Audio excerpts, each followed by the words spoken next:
অন্ধকার নেই, কেটে গেছে অন্ধকার, আবার আলোকিত হবে বাংলাদেশ।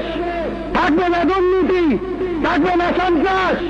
বাংলাদেশের কিশোর, যুবক, ছাত্র সমাজ শুনে রাখো, তোমাদের কাউকে আর মারুফ থেকে বাবু হতে হবে না।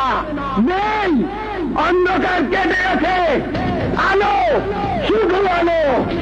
অন্ধকার নেই, কেটে গেছে অন্ধকার, আবার আলোকিত হবে বাংলাদেশ। থাকবে না দুর্নীতি, থাকবে না সন্ত্রাস। বাংলাদেশের কিশোর, যুবক, ছাত্র সমাজ শুনে রাখো, তোমাদের কাউকে আর মারুফ থেকে বাবু হতে হবে না। নেই, অন্ধকার কেটে গেছে, আলো, শুধু আলো। অন্ধকার নেই, কেটে গেছে অন্ধকার, আবার আলোকিত হবে বাংলাদেশ। থাকবে না দুর্নীতি, থাকবে না